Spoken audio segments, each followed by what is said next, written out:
Donc, nous allons passer au petit b, qui est un phénomène biologique. Donc, petit b, phénomène biologique.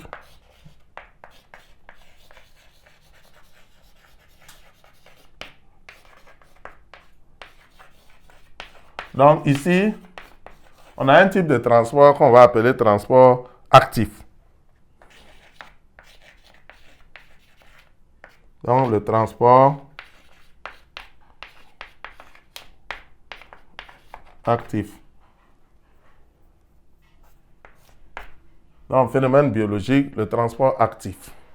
Donc, pourquoi transport actif? Parce que c'est un transport qui va consommer de l'énergie et qui s'effectue contre le gradient de concentration. Et l'exemple type de transport actif qu'on a, c'est ce qu'on appelle donc la pompe à sodium-potassium.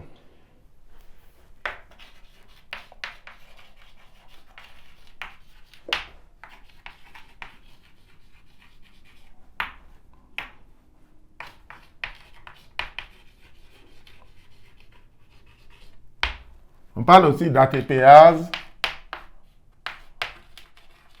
Na+,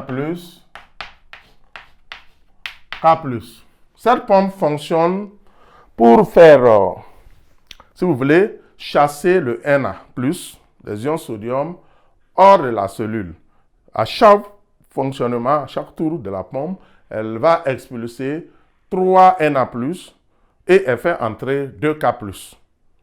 Malgré que le Na+ soit concentré majoritairement à l'extérieur de la cellule, la pompe Na+, K+, va continuer de les expulser. À chaque mouvement de la pompe, il y a 3 Na+, qui est expulsé et il y a 2 K+, qui sont donc intégrés dans la cellule. Donc, c'est une pompe qui fonctionne en consommant de l'ATP, voilà, qui est l'énergie que la cellule va mettre à sa disposition et qui va donc fonctionner contre les gradients de concentration. Il y a aussi certaines perméases qui, en fonction des besoins de la cellule, vont faire donc entrer par force ces protéines et autres éléments, donc contre consommation d'énergie.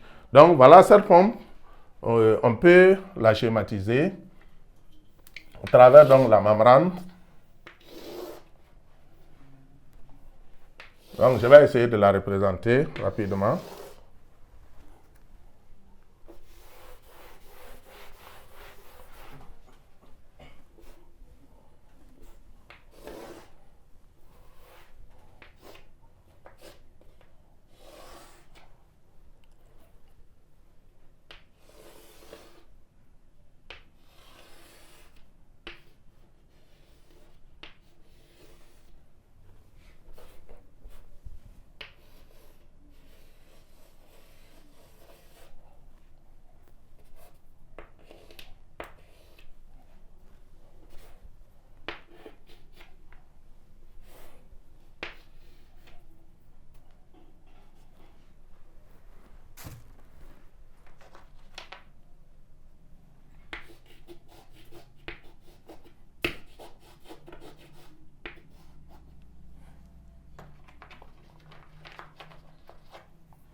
Donc, nous avons ici représenté au tableau l'ATPase Na+, K+, qui est un transporteur actif.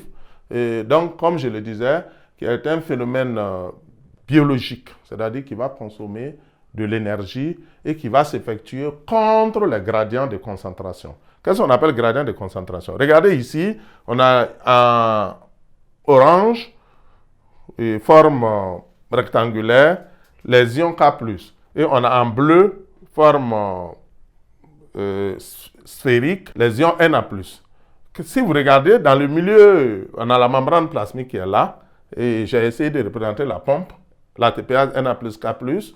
Donc, puisque ça s'effectue à l'intérieur de la membrane pour faire passer les ions contre leur gradient. Vous voyez que les ions K+ sont fortement concentrés dans le milieu intracellulaire, c'est-à-dire à l'intérieur de la cellule.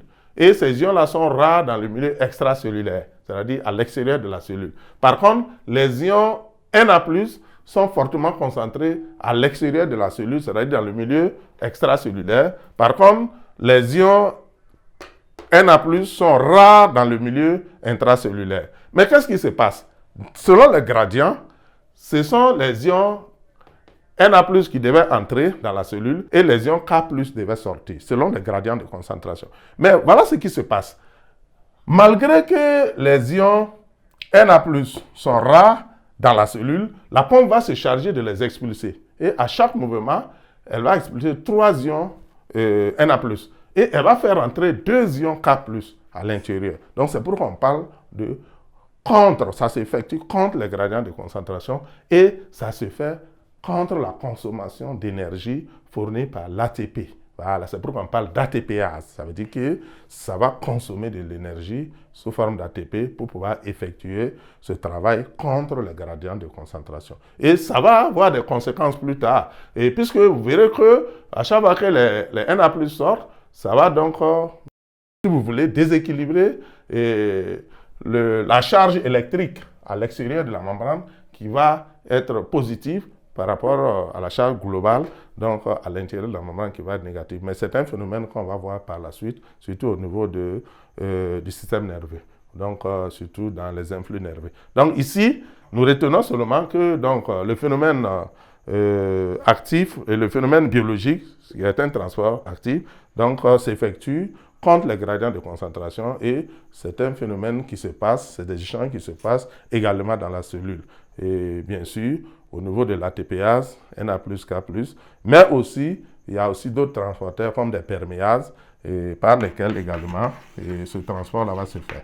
Donc, pour les besoins de la cellule, il y a des substances qui sont pompées activement donc à l'intérieur de la cellule ou qui sont même expulsées activement à l'extérieur de la cellule pour le bon fonctionnement donc, de la cellule. Donc voilà donc, des exemples de transporteurs. Donc nous retenons qu'il y a des échanges d'eau qui s'effectuent à travers la cellule. Il y a également des échanges de substances qui s'effectuent entre les cellules. Et enfin, les mécanismes des échanges, il y a des transports actifs, il y a un transport passif d'abord qui se fait par phénomène d'osmose, par phénomène de dialyse et de diffusion. Il y a aussi un transport actif qui se fait contre consommation de l'énergie. Et c'est tous ces mécanismes-là qui permettent donc d'expliquer donc, les échanges d'eau et les échanges de substances à travers les cellules végétales comme cellules animales. Voilà ce qu'on peut dire sur cette partie. Nous allons passer maintenant au grand 2. Et le grand 2 va porter sur la synthèse des protéines.